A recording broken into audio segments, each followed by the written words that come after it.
What a week it's been on Sportzwire Radio. First, we heard from this guy who apparently is the original voice and the only voice of Saliva, Josie Scott. Then we heard from this guy who's the guitarist from this little guy that you've probably heard of is only, by the way, the true vocalist of Queensryche. And by the way, the guy that's coming out with the Operation Mindcrime, the final chapter album. And how do we top all that? Well, we've got arguably one of the legendary guitarists from the Garden State and the Tri-State area, and we're going to certainly overlord you with what they're going to be doing here coming up shortly and what they've done. And these guys just played their first gig in over 18 years, not too far from where I am right now. We're going to talk about that. We're going to talk about their most recent album. We're going to talk about what's next, and we're going to talk about who knows whatever else. Now, I know that our guest has done a few of these podcasts recently, some guy with a European accent, another guy, a heavy New Yorker, but I like to do things a little differently because after all, this is a platform that our guest is probably not familiar with because, well, we do things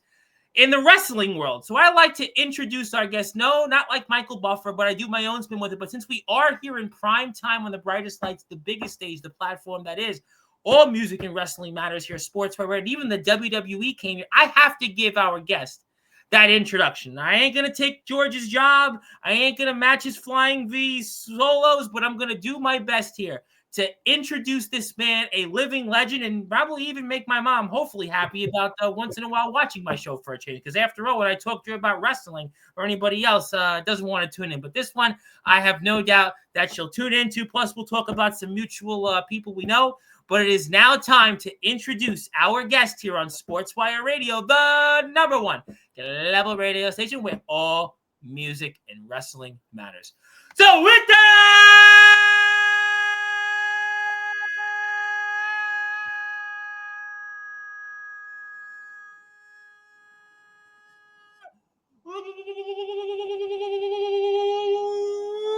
without further ado, here on the Sports Report,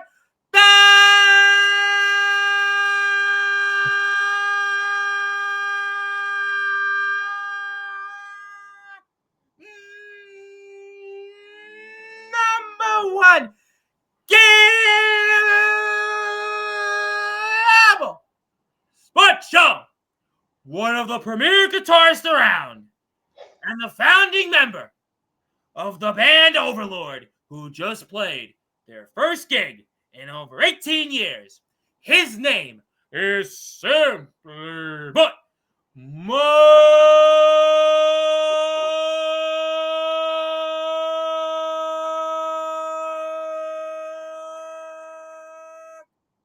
Emmy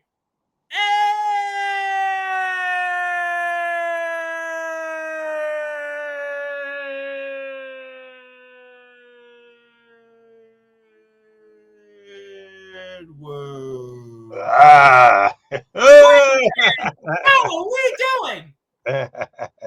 How you doing, Rev? How you doing, Tom? I'm doing great. I'm doing great. I didn't have to rehearse. I would have did it a little longer because usually when the wrestlers come on, I do the war chants. But I figured, you're like, let's get this show going. You don't want to wait. You've waited long enough to do this. So I was gonna save you the pity, although I'll make you laugh. I had Phil Lewis of LA Guns about a month and a half ago, and I was gonna do the war chant. And I did the intro, and he kind of looked at me. It was like, let's get this show on already. I had Mark Farner, though, of Grand Funk Railroad. It was cool. He was like, oh, my God. And then I had Doug Pinnick of King's X, who was like, you're going to turn into James Hetfield when I'm 60. And then I had on a guy we'll talk about later on, Mike LaPalme. But enough about those guys. I'm excited to have you on because I've gotten a chance to really – I feel like I know the name Overlord from front and back here over these past few weeks. My mom had talked a lot about you in the past. And, I know this guy. I know this band. Why haven't you had them on? And, well, we got you here right now, but I'm going to talk about this because I really think this is so fascinating, especially for those that are listening and watching here in prime time on the brightest lights, the biggest stage that you, Mark M.E. Edwards, and Overlord have certainly helped build Sportzwire Radio. Talk to me about what it was like just recently playing your first gig with the guys in over 18 years, Rage Armageddon Fest in good old Kings County, Brooklyn, New York. There you go. Yeah, it was great. And not only was it our first show in 18 years, but it was the first show with that lineup because the bass player, Kong, John Benucci, yep. He and I co-founded the band in 85. And, we've technically had a different singer on every album. We've got 3 albums, so we've had LSD, no, lead singer's disease, they used to say. Just yeah. kidding. Just kidding. But it took us a long time in between each album, and then we got a new drummer too, a good friend of mine, George Genera, and the singer now is George Zalikis, who's known well from his band Zandel. Yes, yeah, I heard of them. Yeah, sure. and so it was the first time me and John on stage with those two guys, the two Georges as we call them. Wow. So it wasn't Georges in a band. Usually it's like a John. Usually you got two Georges in a band. Yeah. So it was, and then we're all spread out across the East Coast, so it took a lot of extra effort to make sure we were tight for the show, and we think it went pretty well, and a lot of people really I loved saw it. some of the clips. I saw Migraine. You guys played live. You guys played some different tracks from Awaken the Fury, and I'm curious about that because 18 years in between gigs. I mean, that's a long time. Did you ever think, hey, we're gonna play again out? What was that feeling in between that period of time? That's a long time. What's going through your head there during that? Well, between the EP that we self-released in '87, all right, we self-released on vinyl. One of the few people probably ever did that.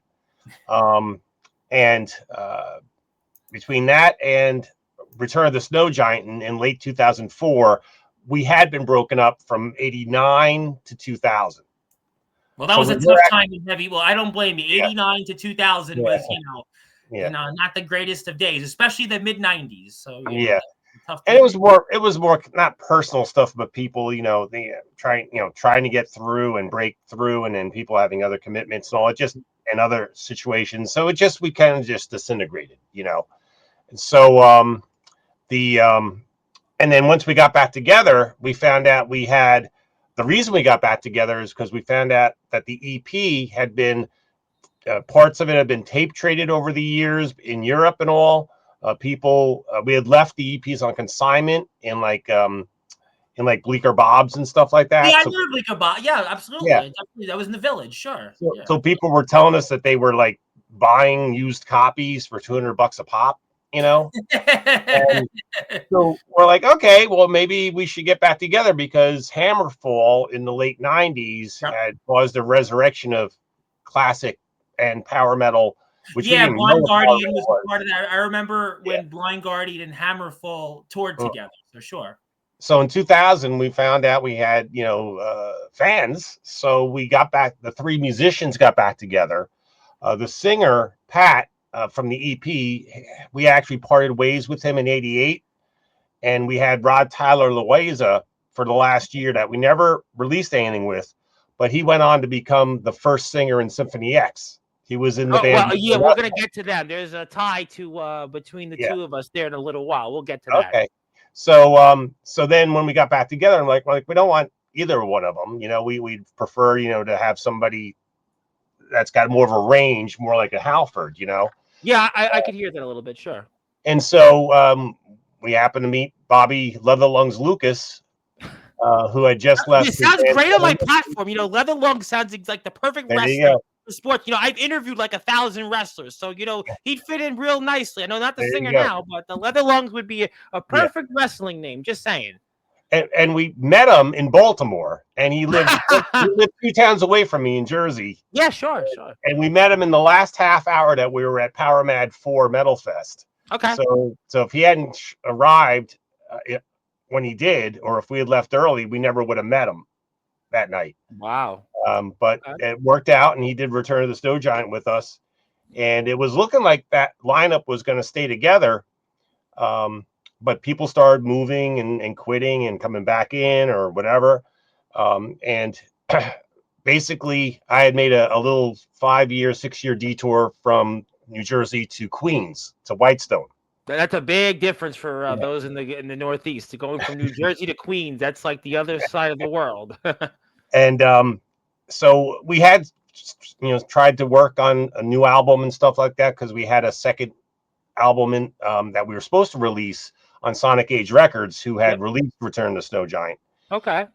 But that deal ran out. The time ran out before we could be ready with it. and the label actually stopped releasing new stuff. They went back to just doing reissues. So here we are trying to keep things together, and I moved back to Jersey, and it was going to be all gung ho. And then first Dave, who was the drummer, not founding drummer, but the original drummer. Right. First he left, and then Bobby left. So we had to, in around 2015, 14 or 15, we had to find 2 new people again. So, but we did. George was a friend of mine from back in the late 80s. Early 80s, actually. I've actually known him longer than John. Yeah, I know you mentioned that, right? Yeah, I heard you mention that in previous shows you did. Yep. So because I knew him, he was the drummer in a cover band with some of my friends. So, wow. Okay. And then he was in a band with me called Breaker ME after Overlord broke up. So, and then George Zelikis, I do a one-man show that's similar to Joe Satriani as far as instrumental. Yeah. But I program all the backing tracks, and that's why it's a one-man show. And there was Blackjack Shellac was performing in Queens after I'd moved back to Jersey. Okay. And that's a band where all the different original and cover bands in the New York area get together, and they share the stage, and they'll swap vocalists, so they'll have like 4 guitarists on stage and stuff like that. So John Rupp, who's basically the band leader from Magus Beast, he was running the show, and I said, hey, if you need an opening band, I'll do my one-man show if you don't mind. He's just one guy on stage. He said, sure, come on out. So I did. George Zelikis was singing with him that night. He did not catch my set. I'm not even sure if we'd ever met each other. We'd seen each other. We'd seen each other on some of the festivals that we played. Okay. Power Mad and Brooklyn Metal Fest. Yes. Yeah, no, I heard of Brooklyn Metal Fest. And so so he did not catch me, but I hung around to catch them, and he came up and he did Queen of the Reich with them and sounded awesome. So we talked, and I found out that he had basically put Zandel on the back burner and was doing some solo stuff. And so it worked out from the join. And 2017, we had a new demo with him. And then as we were wrapping up recording on the new album, which became Awaken the Fury, that's when COVID hit. Yeah, well, right before we were about to mix it. And so we ended up finding a record label, No Remorse Records in Greece, also Greece, like Sonic Age. They signed us. They put out that album in December 2023, and then they put out the reissue of the EP from 1987 with bonus tracks in October. So just about a year ago now, October 2024. Yeah, it's literally about a year ago. I mean, it's quite a journey there. I mean, obviously you went through some different lineups, but for different reasons. And the band, I know, is at different parts of the country and such. And I mean, the response to the record, obviously, Awaken the Fury last year, it was in the Metal FM top 10 on the radio. You guys were right side by side with the likes of Judas Priest. They had a new record come out last year where everybody knows, and Bruce Dickinson, who just played here in the tri-state area. Yeah. And then obviously Kitty. Kitty's a band that had a gold record back in 2000, 2001, played Ozfest, and Overlord's right there in the top 10. I mean, what Kerry King like? Solo and Dragon Force too around that time. So that was the Metal Contraband top 50 metal chart. So that's a Metal Contraband is a service that keeps track of the metal different metal stations or radio shows, both on terrestrial and digital online streaming stations. So the highest we hit was number 6. Wow. And at one time when we were number 10, we were in there with Priest and Kerry King and Dickinson. Deicide, right? Deicide you were in there with at one point. Yep. Yeah. So that was kind of cool. That was nice, So I have it right here. In fact, if you want to check out more information on the band, a couple of ways you can do that. First of all, overlord.com. Go there. You can buy merchandise. You can buy the record. You can also go on the band's Instagram page, which I have up here also. You can go check them out on YouTube, Awaken the Fury, where you can watch the lyric videos and just check out more stuff on the band. you will definitely want to check them out on Instagram at Overlord Metal, and just a lot of stuff here. And we're very honored to have on here Mr. Mark Emmy Edwards. He is one of the founders of the band and the guitarist of Overlord, which just played their first show in over 18 years, Rage Armageddon Fest here in not too far from where I am right now. They played in Brooklyn. I'm here in Staten Island, and what a small world. And Mark is here with us. We're very honored. And yeah, I mean, just quite an accomplishment for a band that, definitely had a niche following. Definitely you've had a cult base, and to be there with those acts, I mean, that's got to say something about the music that you put out there, because, I talk with a lot of artists all the time. I've had on all these names, I mentioned LA Guns earlier. I had Great White, Mark Kendall. I've had, Doug Pinnick, and this guy, Mike LaPond, you probably heard of, Symphony X. And it's very hard for bands to put out music and for people to hear it. And yet here's Overlord that puts out an album, now we're going on 2 years, and is in the top 50 in the metal chart. I mean, with bands that have either sold millions or, have been heard around the world. And I mean, what was that feeling like? I mean, just quite an impressive achievement. It was definitely some validation, that's for sure, and made us feel good. It's always nice, when you get that recognition. It would have been better if it was in the 80s when there was a lot more terrestrial radio and stuff going on. Tell me about it. Listen, tell me about it. But no, it was great. It was great. It definitely was validation that, we did something, we do write entertaining and interesting music without being progressive. We're not, because sometimes progressive can be boring because it's too much, Well, I think that's always the talk, when you think, you mentioned the Dream Theaters, you mentioned, Queensryche, certainly, there's always that, out there with metal that, sometimes does it go too long, even Iron Maiden, the last few Iron Maiden albums, I mean, with probably, with Book Report, like, I mean, so I get that. Now, there's no question. Yeah. And there you are. Good songwriting, that's what you need, and keeping a songwriting dynamic too, so that within, not only from song to song on the album, but within the song you have crescendos and lower parts. So you need to rise and strike and then back off again. You can't be constantly pedal to the metal, Right. No, I mean, no, there's always, my dad was a drummer and always said, you got to have the one break in a song. You got to have that one song to break it up. I get all that. But let me ask you a question, because I find it so fascinating that you have this record, Awaken the Fury, come out. You had the original 1987, right? Thing come out last year. And, by all intents and purposes, you haven't put out many albums. So, I mean, as a songwriter, you obviously came up with a lot of these songs. Was there pressure? How was the songwriting process going into something where, in all intensive purposes, you haven't put out many albums? I mean, that could have been a pressure to some. I had on, Phil Lewis at LA Guns, and LA Guns, believe me, I was put out like 5 records in 7 years. And and there's some bands I've had, Doug Pinnick at King's X, and their last album they put out, 3 Sides of One. They put it out. It was the first one in 14 years. So I mean, you're kind of more on the category. I had Randy Jackson of Zebra. They haven't put out. They put out 3 albums in 40 years. I mean, so you're kind of more in that range. So what was the process like in putting together Awaken the Fury? Well, it was definitely different, because when we did Return of the Snow Giant, all those songs, with the exception of some tweaks, had been written and performed in the 80s.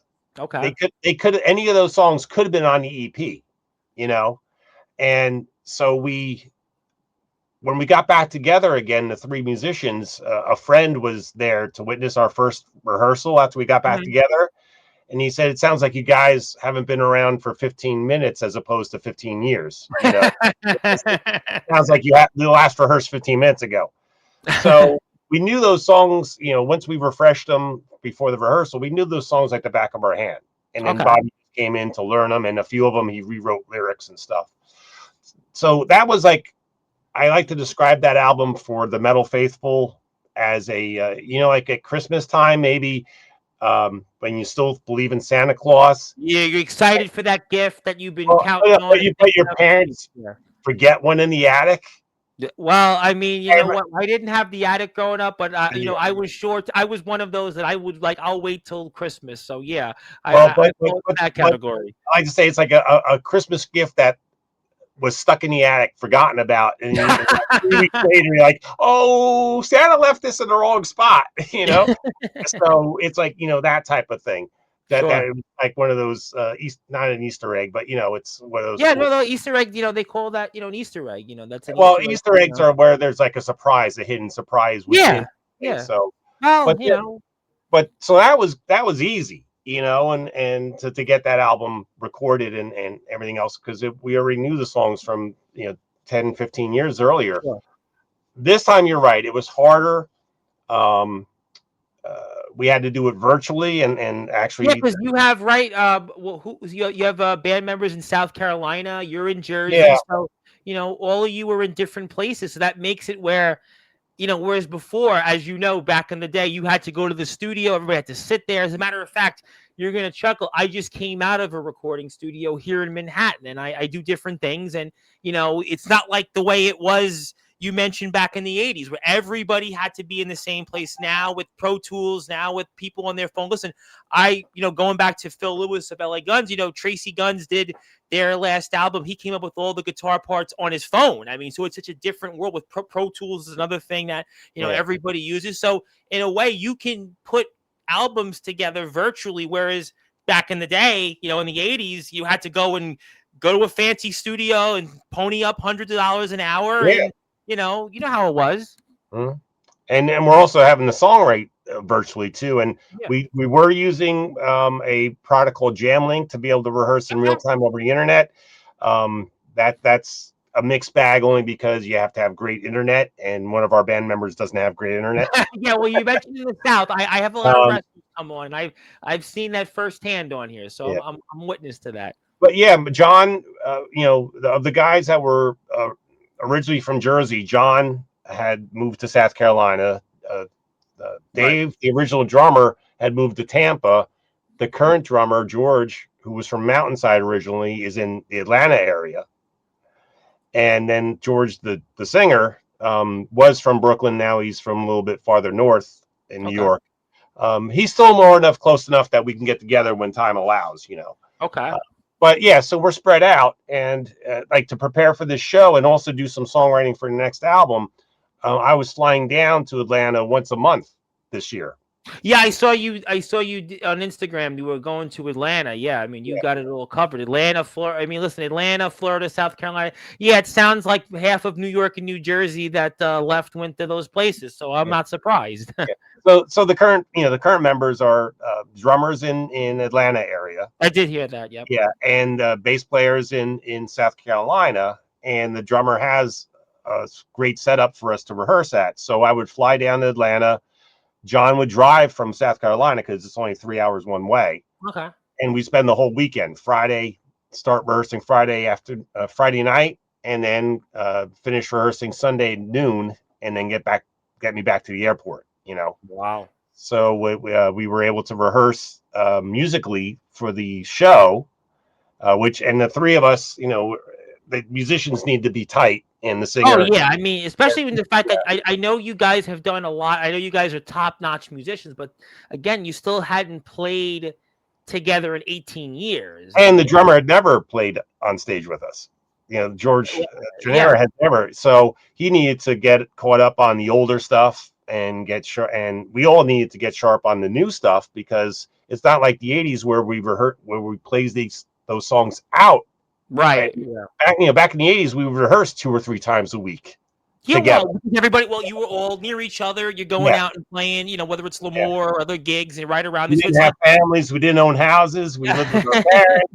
We were in our 20s. yeah. Hey, after work, we're going to the studio, and Yeah, no, listen. I mean, I do this, and I don't have kids in a family, so I can do this anytime I want. It's us, but if I understand life gets in the way. I've been fortunate, and which is thankfully why I'm here with you. But no, obviously, listen, Awaken the Fury is a fantastic album. I'm going to put the link up here for it to get a minute. So I got to ask you, I mean, what are some of your favorite? I don't hate to put you on the spot. Any musician hates to say there's one favorite or the other, but is there a couple of tracks for the audience? I do have a lot of wrestlers that are metal fans that'll probably check out some of this stuff out there. So, I mean, what are some of your recommended tracks if you had to choose? I'm not saying your favorite one, but if there was a couple that you think people here would maybe want to go and take a look at. Well, one of the things that makes us power metal, U.S. power metal, is the fact that we mainly sing about history, fantasy, and horror. All right. Yeah. Not a lot of real life stuff. That's a good thing considering these days, though. I got to be honest, that's a good thing. But but most of the songs do tell a story, so just about anything would be something good to listen to. And you have the lyric videos up now. Every song from Awaken the Fury is either an artwork lyric video where it has the artwork, or in the case of Fire in the Sky, it's a promotional with fighter plane scenes because it's about the Battle of Britain. Yep. But I would say maybe one thing that might interest people is Migraine, because you guys played that. I caught that live. Yeah. Hammer Strike's one of my favorites. Yeah. I got to be honest. Hammer Strike was the one I loved. Oh, great! Thanks. That's about Charles the Hammer in. I did watch that. Yeah. Yeah, and that's one of the plenty of wrestlers, just so you know, have been named Hammer. There's plenty of wrestlers. I always got to throw the wrestling reference in here. You know. You got it. Yeah, but Migraine's good too, not only because of the music, but also because that's one of the few real life things. You know, there are people that really suffer from. Yeah, you know what? I hate to go back to wrestling, but there's a lot of wrestlers unfortunately get concussions, and there's a famous wrestler, Bret the Hitman Hart, who unfortunately he ended his career because he had got severely kicked in the head by this wrestler named Goldberg, and he had very, very painful migraine headaches for a very long period of time, and it was because of that. So yeah, it's a very, migraines are a very serious thing, no question. Yeah. And people that suffer from migraines, that are metalheads, that have heard the song, say that George did a really great job of conveying what they go through, the pain and all. So not only in the words, but the way he expresses the words. So that might be a good one that people can. And I got to throw Fire in the Sky in there because there's an Ozzy song that's Fire in the Sky. There's a Van Halen song that's Fire in the Sky. So people are going to naturally know that. And I had a video go viral on Instagram a couple of years ago where we had the fires that were coming through Canada here, and I was in Brooklyn one day, and it was like I put Fire in the Sky, and it went viral. So Fire in the Sky will be one people will know that name title for sure. Okay, cool. Yeah, it's about the Battle of Britain, and it just worked. It's in the video. Our record label, No Remorse, put it together for us. We told them what the concept was, and they did a great job. It's historically accurate. All the planes are from the period of the Battle of Britain, and it just it went over really well. It's a really good video.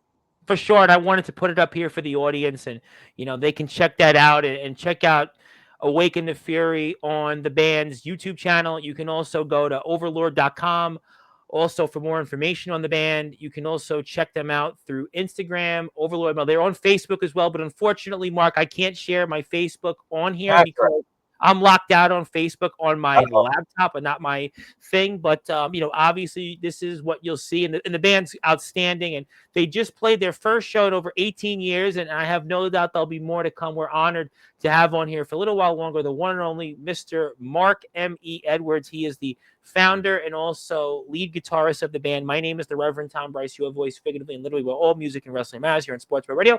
Like, share, and subscribe, and give Mark and the guys a follow. I got to ask you then this question. So we talked about the show. Obviously, the response was through the roof. You guys have an album that a lot of people have paid attention to, certainly in Europe, because, again, metal in Europe is still very strong heritage-wise. So, I mean, what's next for the band? I mean, that's the next question. Will there be another gig down the road? Will there be more music? You kind of hinted upon music again, but so what's the future of the band here coming up? Yeah, we've got more music that we're writing already. So we want to get that. We're trying to get into high gear to get that going. Song title there, because we want to take.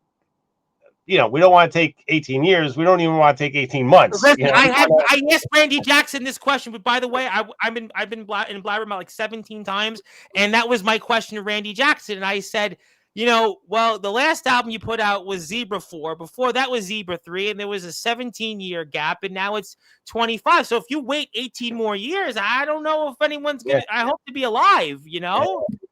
So, and then we're looking.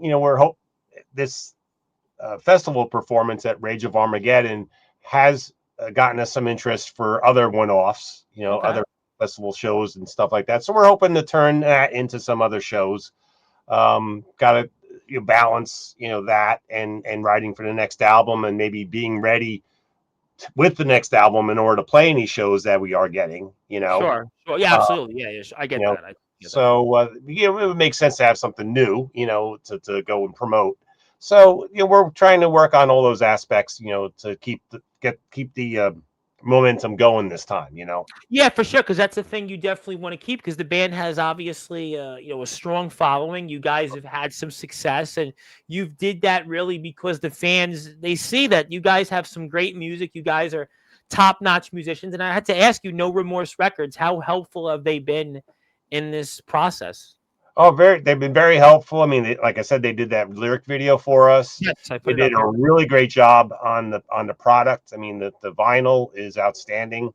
They even did limited release with colored vinyl for each of the albums. Yes, I saw that. Sure. And then along with the black vinyl and stuff. So they've been really helpful and getting us contacts and doing the whole marketing thing for Awaken the Fury, at least. Re-releases, labels don't generally market too much. I know, because they look at it like it's not original. The fans aren't going to be as hungry for it. That yeah, I know the deal. Yeah. It's tough. But definitely for Awaken the Fury, really great job. And I know they've been helping us. We've been co-promoting and collaborating on Instagram posts and stuff.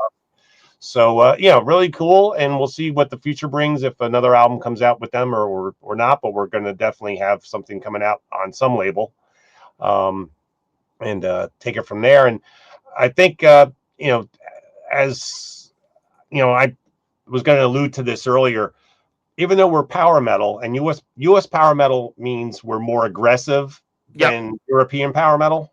Yep, we sing about similar topics, but we don't have keyboards generally. Well, the European power metal is a little more melodic, like you said. There's happy metal. It's because it's listen, it's more melodic, and there could be keyboards. Yep, that was my next thing. Yeah, so I could still see some of that. So and in our case, we're also different because most power metal bands have two guitars. Yep. So you get the dual harmony stuff, Maiden feels like they had 30 guitars. Or even if it's not dual lead or anything like that, you still have the rhythm and a lead. Right. Well, that was the Megadeth, Metallica method. Mustaine, I'm gonna be on rhythm. I'll get a lead, and the rhythm will follow. Yeah, that's that's the thing, for sure. Priest always had two. I mean, And in our case, then, so we've got one. So we're basically a Sabbath, Led Zeppelin setup, right. One of everything, one singer, one guitar, one bass, one drums. Yeah. And because of that, when you have a band that really wants to sound full, the bass has to really do extra work live, at least, to fill out not having that second guitar. Right. And some of the bands that have done that the best in history have been Rush, Black Sabbath, The Who. All right, those are some of the best bass players there are. And I got to throw in because I've interviewed him, Mr. Doug Pinnick of King's X. I just saw them play. I got to throw Doug Pinnick in there. I watched him play. He's 75. Yeah, he is. Yep. And I saw him at the Gramercy Theater, and another bass player. I mean, he's credited. His sound was like he was playing through almost like a cab amp with like a big setup, and it was like I don't know how this guy sounded. He sounded like louder than the guitar. So the bass players you mentioned, the Geezer Butlers, Geddy Lee's, John Entwistle, God rest his soul. I mean, those bass players set the tempo, and I can see a little bit of that in your sound. Well, your player, and John absorbed all that. In the 70s, that was John talked about that too. I know he talked about that previously in the past. His interest in the Who. and he's been compared to those greats, Yeah. you know. And when we mixed this album, I actually made sure you could hear him better. You know, Well, that's what everybody said about, when And Justice for All came out, oh, Jason Newsted, we couldn't hear him. There's some bass players that you can't hear the parts. Ozzy famously, because we had a dispute with Bob Daisley, was trying to take out his bass part. I mean, and then George, the drummer, and the current drummer, I mean, he same thing. All those great drummers like Neil Peart and stuff from the 70s. So he's, doing all those tom fills and stuff and accents, that you hear. The two of them are just a great compliment to each other. So that really drives the band in a different way than your standard power metal bands, and gives us that ability to go that extra mile with the dynamics that I mentioned before. Yeah, you guys definitely, and I can hear that. We're here with Mr. Mark Emmy Edwards, of course, once again from Overlord. Please go to Overlord Metal on Instagram, overlord.com, Awaken the Furies on YouTube out there. You can check out all the lyric videos through there. Also, you can check them out on Facebook. They're on all social media platforms. My name is the Reverend Tom Bryce, your voice, figuratively and literally, all music and wrestling matters. That's a good point that you made. And speaking of bass players, I have to ask you about one in particular. I had on this guy named Mike LaPon from Symphony, New Jersey guy, and I'm sure you've heard of him. I'm sure you know a thing or two about him. Yeah, we're pretty good friends. I met him in the mid 2000s, even though he'd been on the scene for a while. From the general area. I grew up in Scotch Plains. He was in Union. I never met him at the time, but we met, and he's a really great guy. We've helped each other out for a couple of things on occasion, and just by coincidence, they had their tour recently that just ended at the Vogel in Red Bank. They always like to end their tour with the hometown crowd, so to speak.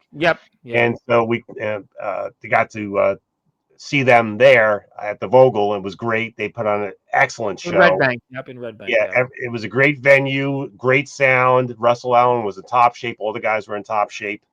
You could tell that Russell was inspired by having his family there in the hometown crowd. He just really, really went above and beyond, both vocally and interaction with the crowd, which is very important.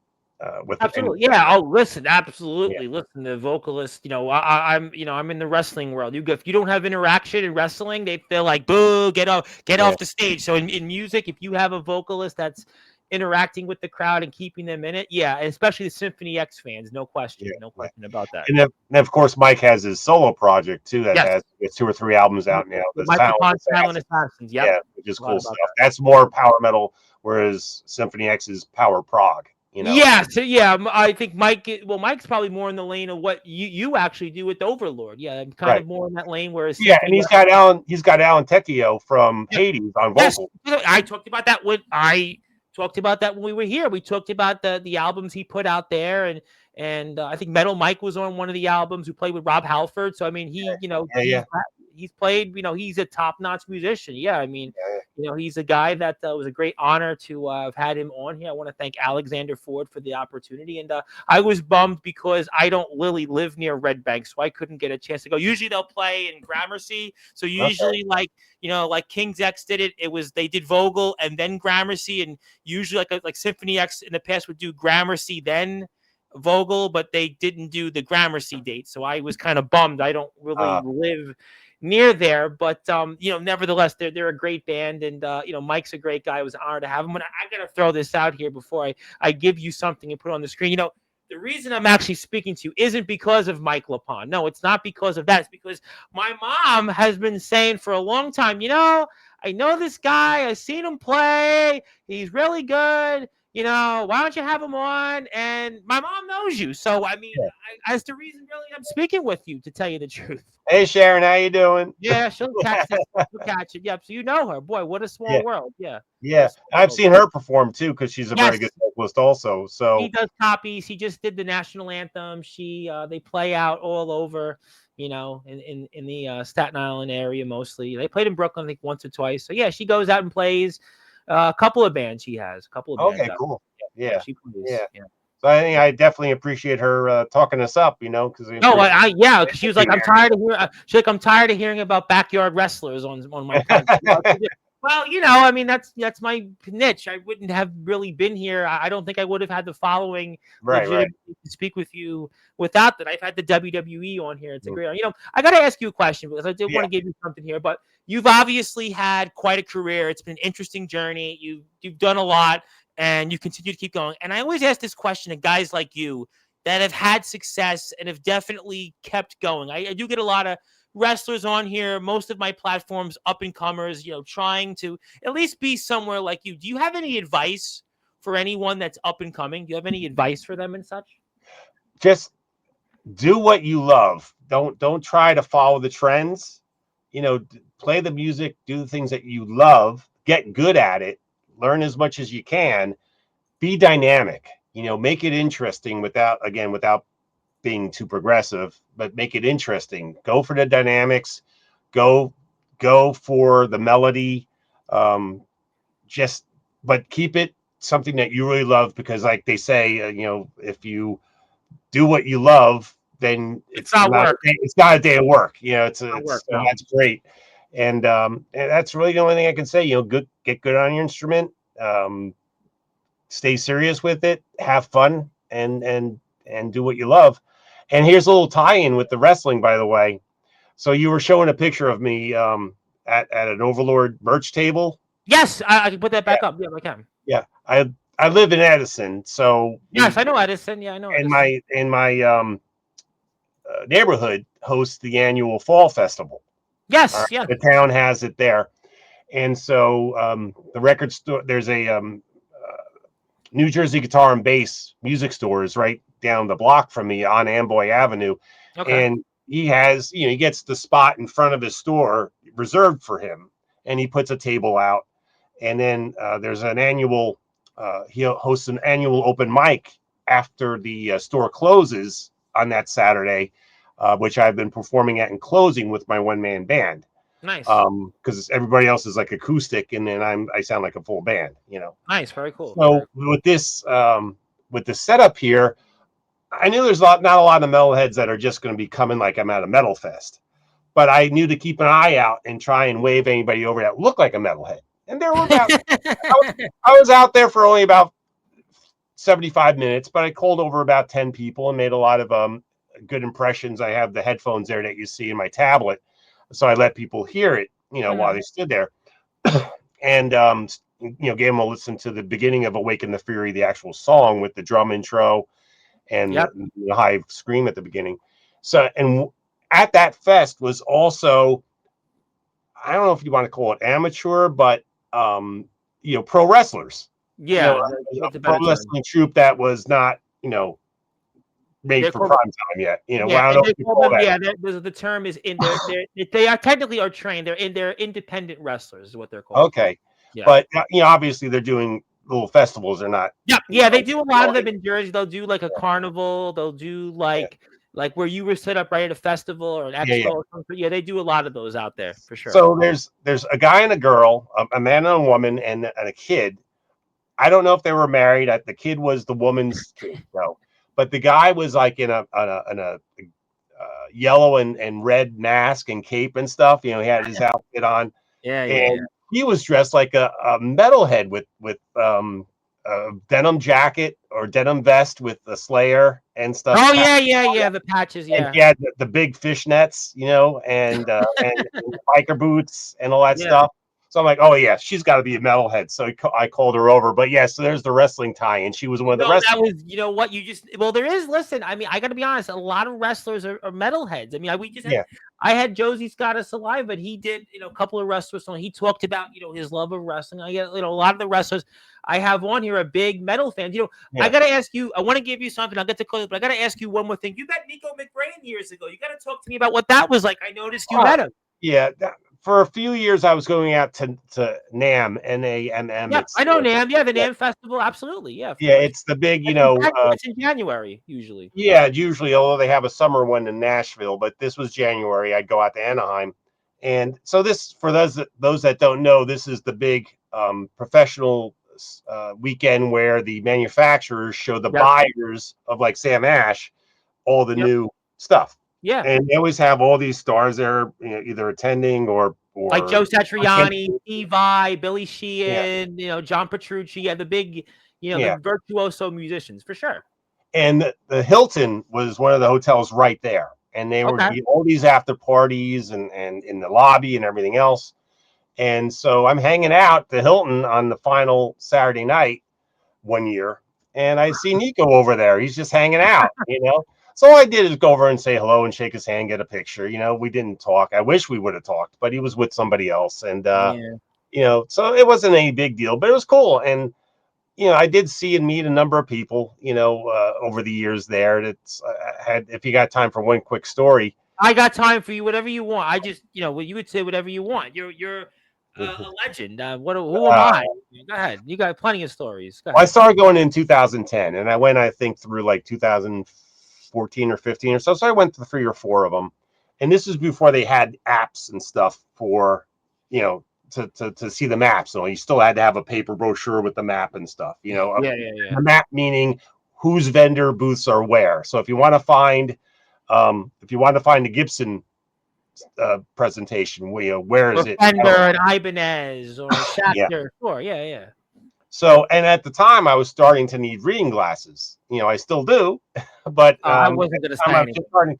So I would have to stop, stand off to the side in the aisle, and look at my map and figure out, okay, I want to go see so and so. So I'm doing that, and I look up, and there's all these cameras at me, in my face, and I look, and I realize that I'm back to back with Stevie Wonder. Whoa! Oh, wow! Okay. I duck out of the way, and so they can get pictures of them. I duck out of the way. I'm like, oh, that's cool, great. So, Ripper Owens, who I'd met before, I'd seen him previously at that NAMM and some other ones, and met him other times.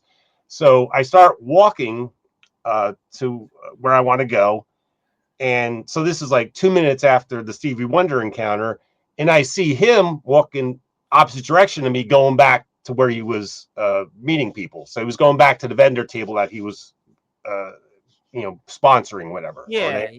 So he had just gone to get a soda or go to the bathroom, whatever. He was coming back. Say, hey, Tim, how you doing? So boom, Stevie Wonder, Tim, Ripper Owens. I make another turn, and I look up, and there's Yngwie Malmsteen 5 feet in front of me. Oh, my God, boy. Doing a signing session. Fine D player. There you go. So like within less than 5 minutes, boom, boom, boom. So it was pretty cool. Yeah, that's you know what, and such 3, interesting, musicians, right? Stevie Wonder, then you've got Tim Ripper Owens, Judas Priest, and Yngwie. I mean, just there you ran the gauntlet there, and I will put it up here one more time because I had the picture of you and Nico McBrain. I actually had it here on the you are, and my condolences for you being a Mets fan. I'm a fellow Mets fan, but we're not going to talk about that here on the show. There you go. Yeah, we're not going to go there, but there you were. Yeah, Nico, obviously, look, maybe he'll change his mind and come back, and you can have him. No, I'm just kidding. But the cool moment. Yeah, listen, you're really interesting journey, but I have something for you. You have no idea what I'm going to give you, so I'm going to share my screen because it's a good thing. No, it's a good thing. You're coming here. Obviously, I hope you like me. I know I'm definitely unique, but you and your band are now in my Hall of Fame. So you know what? I figured eventually you'll get into the Metal Hall of Fame. There'll be something with that, but I figured until then, I would give you this, and congratulations, you're in the Sportzwire Radio Hall of Fame for the band as a whole, and I'll give you the physical copy when we're off the air, and, I thought that it would be a cool thing. You come in here, obviously, talking about your journey and talking about the band. The band sounds great, and, Overlord.com, Overlord Metal on Instagram, Awaken the Fury is out there. All the lyric videos are on YouTube, Facebook, and I just thought, why not give you something for exchange? All right, I appreciate it. I'll definitely hang this up. I'll put it in my studio and stuff like that. That's very kind. Some of my wrestlers on the platform that come on here, they really do hang them up. They frame them and they show me. So some are like, they don't really care, and others are like, but a lot of them do. So I'm happy that you definitely care, and you are Mr. Mark Emmy Edwards. And before I let you go, obviously there is so much that you have out there, and And I guess so then in wrapping a couple things here. So goals for the band, obviously go back into the studio, put some more music out there eventually, but 2026, we will see you guys out there somewhere. We're hoping to have a show in 26. It's working out that more likely it'll be 27 with the festivals. Yeah, sure. Just because they book like a year in advance. I know. These festivals, it's already like they've already announced. I mean, if you read Blabbermouth, they've already announced them now for 26. Yeah, and because it was the footage from Rage of Armageddon, which was just Labor Day weekend, that really lit a fire under people. We didn't have live video to show people a year ago. Yeah. So this is why. So that's why it's looking more like 2027, but we're hoping for 26 also. And again, we just have to balance it so that we can make sure we're still proceeding with writing and recording at the same time. I mean, look, you want to balance those things. It's obviously a challenge. Listen, some bands, it's the other way around. So no, I totally get that. I think everybody will be excited. You're obviously always welcome here anytime. I want to ask you one more question. Is there a band that you would like to perform with, whether it was on the Rage of Armageddon Fest or outside? Is there a band in particular that you and the guys want to go on with? Yeah.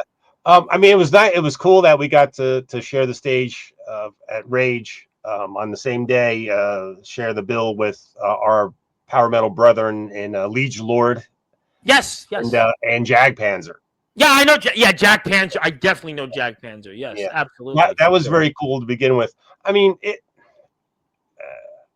for a lower level band, it would have been great if we could have shared the stage with the Manila Road. God bless Mark Sheldon. Sheldon, the Shark, Mark the Shark.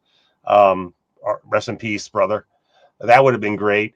I mean, there's so many bands that it would be so cool to share the stage with. It's hard to say, but as far as a bigger show, if we could do something, I mean, it's whatever you want. I mean, listen, I thought the Rage of Armageddon Fest would be, curious on that. Outside of that, I'm sure. There's bands you would love to play with, on a other scale outside of, I have no doubt. I mean, there's, plenty of bands, that I'm sure it'd be cool to share the bill with Symphony X, or I knew you were going there with that. Or our brothers with an Attacker, and stuff like that. So that'd be really cool. Or if Hades ever got back together again, that would be, So I saw something about that on Blabbermouth not too long ago. So yeah, I mean, that's a good one. That's a good one. Those are some good bands. Yeah, I mean, there's a lot of, it's exciting, but obviously, it's great to see. What I like most, before I get to closing thoughts, is that you and the band got out there. I get a lot of wrestlers on it, and some in wrestling, one of the big things is like getting out there and that adrenaline rush to perform, getting out there and feeling the crowd, and you and the band got that opportunity. I think that's so cool, is that, you guys, yes, you've done some stuff, the album, blah, blah, blah, blah, but to be out there finally, and to be out there in a show where, in the Meadows, to see that many people, and it opens up eyes. I think that's what's so cool, is seeing someone like you. And I think the message of the story tonight isn't so much, yes, the music, we're promoting you and the band, but really more about that, just keep living, keep trying to strive for your dreams, keep going out there, because you just don't know what can happen. You just keep going, and, anything is possible. And I think that for you and the band to be out there, I think that speaks volumes, and we're going to turn the volumes up here for sure when you guys are out there. And perfect example of that is what happened between from the 87 EP. We had no idea, we thought we were just a footnote in Jersey's history. We had left them out on consignment, but we had no idea that they were getting us a following through the 90s, Yeah, because, the 90s, I don't have to tell you, was it, and for heavy metal in the 90s, it was, I mean, Dee Snider at one point got a regular job. I mean, the 90s was really, in America, I mean, LePon talked about, in Europe it was different, but in America, I mean, heavy metal, except for, maybe 5 bands was really, it was a bad period of time. I mean, it's, so the fact that you still had that following that wanted to hear something that, it's an EP, Yeah, it was, we were shocked that people actually considered us one of the best U.S. power metal bands from the '80s. We're like, we hadn't even heard the term power metal to begin with. Although there is a magazine that we were in, Metal Rendezvous, in the '80s. Okay.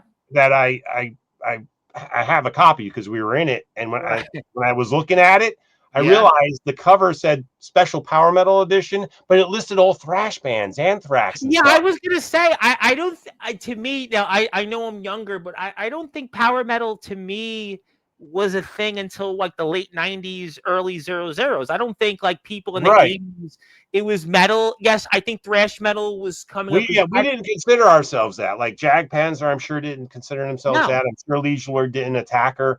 We consider ourselves like a heavier Iron Maiden, you know? Yeah, I could see that. But we had no term for us other than heavy metal, you know?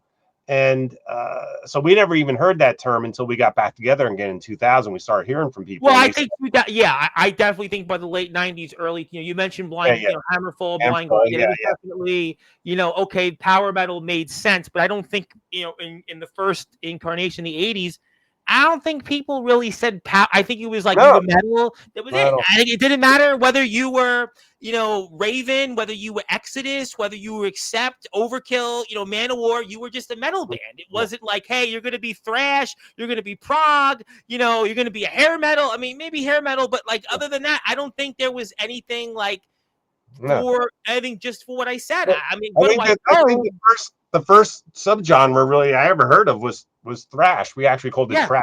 We called it trash. It's spelled that way. No, it's spelled that way. That made sense. I mean, listen, that made sense. Saxon people say would throw in. That was Nawab. Actually, that was the first subgenre. Was Nawabum. Yes, the new wave of British heavy metal, which was Saxon, Maiden, the original Def Leppard album. Motorhead. People throw Motorhead. Yeah, or they were a little more punky metal. Raven, you want to throw Raven in there? They were thrown into the new wave. Yeah. But the whole lesson of the EP of us self-releasing it is that it got out there. If we had just done a cassette demo, that people would not have been picking that up at Bleecker Bob's.